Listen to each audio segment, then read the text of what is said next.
St. John's Abbey in Minnesota may be best known in the world of biblical manuscripts for its illuminated handwritten Bible.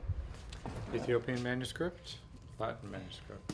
But also here in the subterranean Hill Museum and Manuscript Library is one of the most extensive records of sacred texts from around the world. This project of preserving manuscripts photographically was started out of our Benedictine tradition of being guardians of culture. The monasteries have been places where texts particularly have been treasured. Father Columbus Stewart's quest to record church history, to fill in its blanks, has taken him to the farthest trails of early Christianity, to Turkey, Iraq, and perhaps the least well-known destination, Kerala, a province in southwestern India, where he recently brought a delegation of his museum's benefactors. Well, we got to India through the Middle East, and of course that's how Christianity got to India in the first place. There's an assumption that there were no Christians in India until the Western missionaries brought the gospel to this land of pagans, and that's not the truth at all. Long before it reached many parts of Europe, Christianity came across the Arabian Sea to Kerala along the thriving spice trade routes. Today, about 7 million people, a fifth of Kerala's population, call themselves St. Thomas Christians, after Jesus' apostle, who many here believe arrived in India in 52 A.D. Even today, parts of some liturgies are sung in Syriac, close to the Aramaic language spoken by Christ. They claim to have been converted by St. Thomas the Apostle. This we cannot prove either or disprove. But from the, I don't know, 3rd, perhaps 4th century onwards, we have testimonies to their existence here. Professor István Purcell, a Hungarian scholar of medieval Christianity, has championed the effort to document Kerala's church history, bringing together the Minnesota monastery and local Indian scholars. We have never seen this. He spent months in Kerala scouring dusty church closets for old texts and records. Can we come back to digitize this?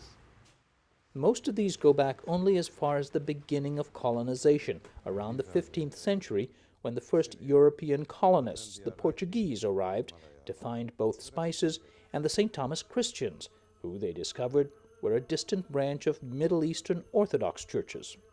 By their lights, viewing it through the lens of the 15th and 16th century European perspective, these people were heretics. They were concerned that their liturgy and their other writings be purified and corrected on the basis of what a Portuguese, Latin Rite Roman Catholic would expect to be normative. So there is very, very little manuscript evidence from before the Portuguese era, because the Portuguese were very good at collecting these manuscripts that they already found, destroying them and issuing corrected copies of them. So Father Ignatius, this is your oldest Syriac manuscript. This is the oldest Syriac manuscript which I have here in these archives, which is written in 1563. It's a Syriac manuscript, but there's a Latin note that this manuscript belonged to the Carmelites. And it's interesting that they write it in Latin. So that again tells you something about the religious situation. Latin or Roman Catholic ways were introduced or imposed on the St. Thomas Christians, though Syriac continued in use in their liturgies. But many outlawed rites survived, as did factions that resisted, pledging loyalty to a Syriac patriarch instead of the Pope. Scribes from Kerala were later sent to the Middle East to recover texts destroyed by the Portuguese. The only surviving copies of many are now in Kerala. Those are treasures, because we can find manuscripts that may have disappeared in Middle Eastern libraries, some collections of East Syrian canon law, for example, preserved in unique manuscripts in Kerala, which haven't survived because of the later persecution of these Christians in the Middle East in the 19th and 20th centuries. The Kerala Church, meanwhile, has seen schisms both between and within the Western and Eastern branches, but through it all, the St. Thomas Christians have maintained a distinctly Indian, that is, non-European character. We are Christian in faith, and we are Indian in citizenship, and we are Hindus in culture. Father Ignatius Payapilli started this museum a few years ago, collecting relics and statues mostly from demolished church buildings. See the halo of Jesus around his head, and see the long ears and his hair. These are all typical resemblance of the statue of Buddha. Although the Western scholars first came in search of Syriac manuscripts, they have also discovered a rich local history inscribed on palm leaves and in Malayalam, the local language, and tongues that preceded it. Much of it is everyday church accounts and records, valuable history to scholars, just clutter to most priests in the local churches.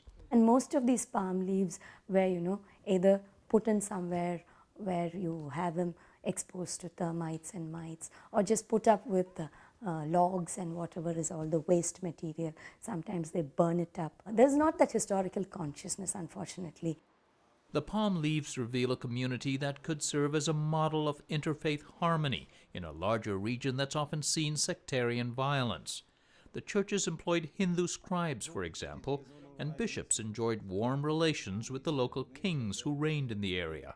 I have seen here in these archives a beautiful document written by the bishop, handwritten together with the printed one, requesting all the churches belonging to Cochin kingdom, they should celebrate the 60th birthday of king.